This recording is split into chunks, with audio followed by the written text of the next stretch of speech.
My fiancé said, "You should be grateful I'm still here during a fight." I said, "Let me fix that." What she saw on the dining table made her drop to her knees. Original post: I, 29 male, got engaged to Rachel, 27, 8 months ago. We'd been together for 4 years and I thought I knew who she was.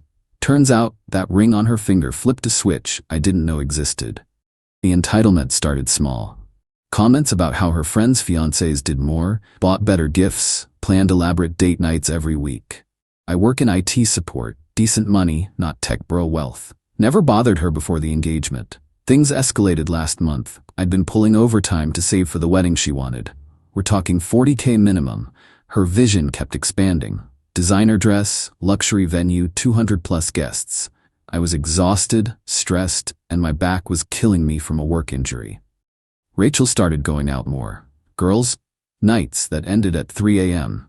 New clothes appearing that cost more than our monthly grocery budget.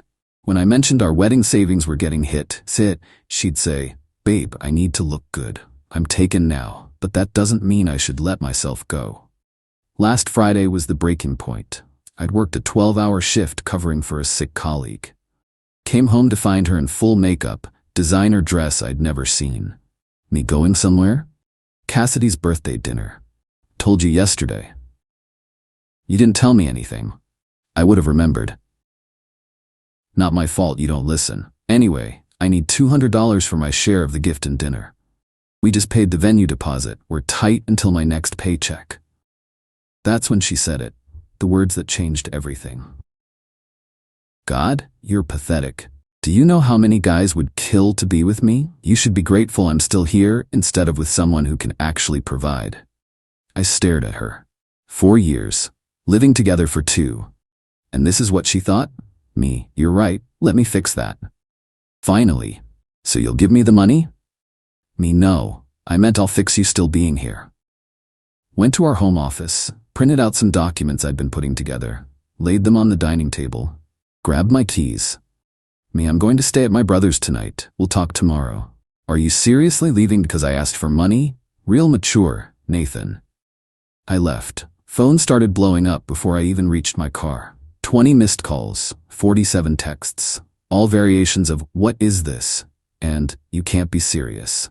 What she found on the table: bank statements showing I'd paid 78% of our shared expenses for 2 years, receipts for the engagement ring, which cost 3 months of my salary, a spreadsheet of wedding expenses I'd already covered solo, the venue cancellation form, filled out but not submitted, my grandmother's ring, the real engagement ring I'd planned to give her before she insisted on a real diamond. A note: "You're right. You deserve someone who can provide better. I'm setting you free to find them." My brother Marcus opened the door, took one look at my face and grabbed 2 beers. "Marcus, she finally showed her true colors?" Me, "How'd you know?" "Dude, she complained about the engagement ring at your own engagement party. We all knew." Guess I was the last to see it. Update 1, 2 days later, the entitlement went nuclear. Saturday morning, woke up to her car in Marcus's driveway. She was sleeping in it. Looked like she'd been there all night. "Marcus, you're just here."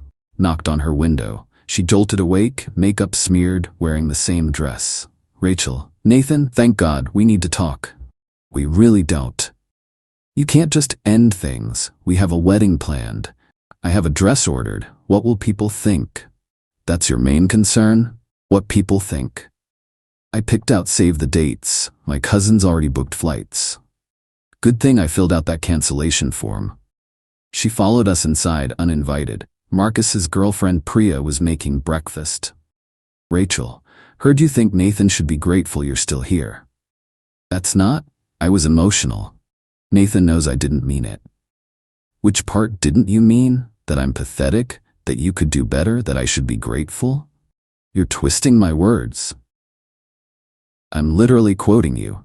Then came the tears, but not normal tears. These were strategic tears. The kind that stopped when she thought no one was looking. "Baby, please, you can't throw away 4 years over one fight." "I'm not. I'm throwing it away, over finally seeing who you really are." "This is about money, isn't it? Fine, I'll contribute more to the wedding."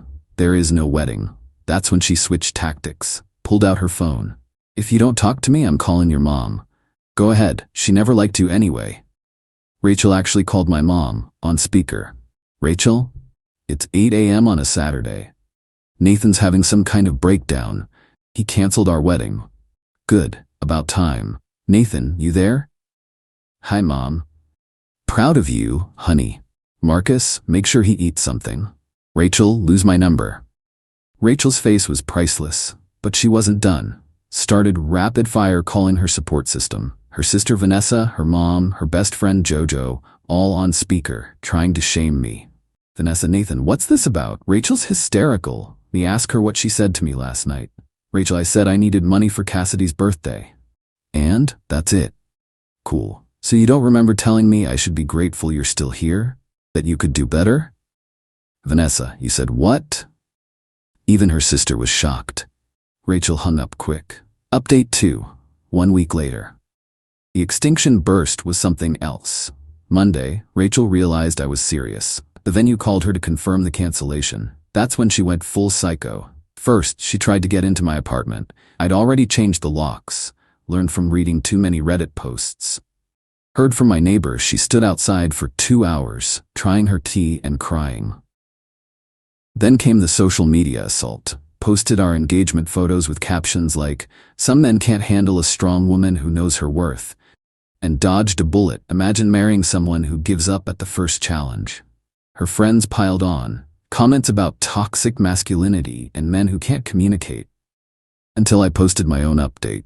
Since we're sharing, here's what my ex meant by knowing her worth. Telling me I should be grateful she stays with someone as pathetic as me. I agreed. She deserves someone who meets her standards. I'm not stopping her from finding them. Attach the spreadsheet of expenses. Public record of who actually funded this relationship. The comments shifted real quick. Tuesday, she showed up at my work, full tears, holding a sign that said, "I'm sorry," with our photos. Security called me. "Mr. Chen, there's a woman in the lobby." Me, "I don't know her. Please have her removed." Watched on security feeds as they escorted her out. She left the sign. They threw it in the trash. Wednesday, got a call from the wedding dress shop. "Mr. Chen, your fiancée is here trying to pick up her dress, but the card was declined." Me, "Not my fiancée. And I canceled that card after removing myself as the guarantor." "She's saying you're obligated to pay since you proposed?" "I'm obligated to nothing.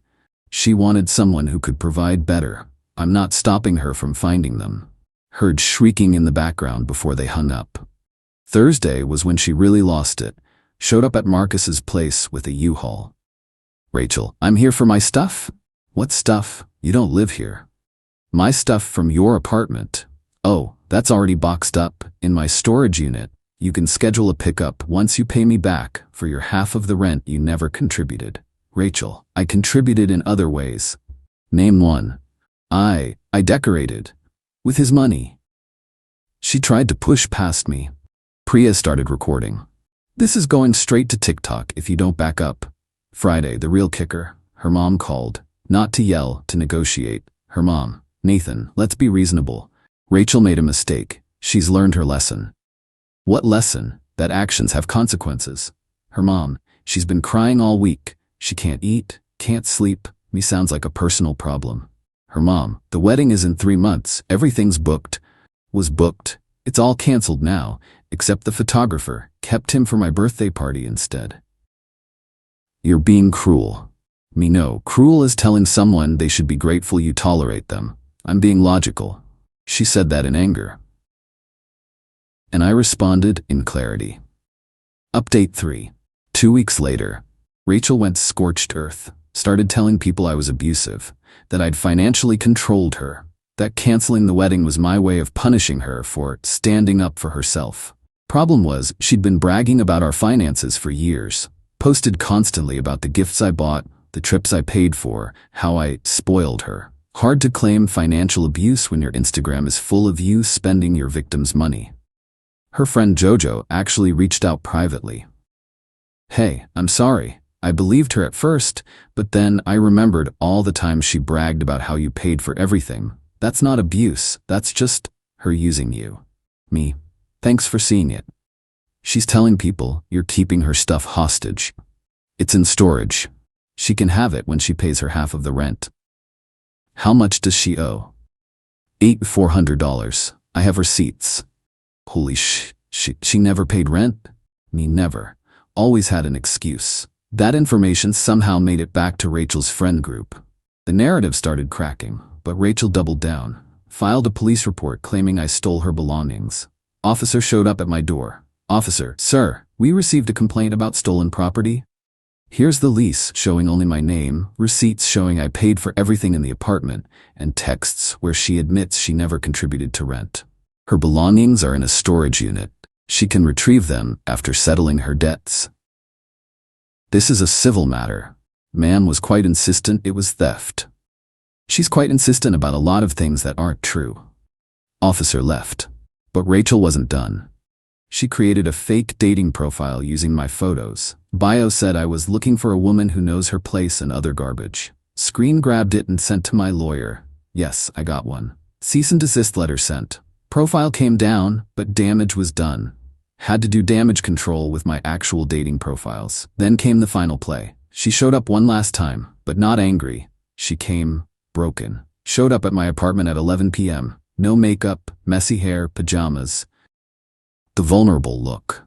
Rachel, Nathan, please, I just need 5 minutes. Didn't open the door. Talk through it? No. I know I messed up. I've been going to therapy. Good for you. I realize now what I had, what I lost. You were the best thing in my life. Past tense is correct.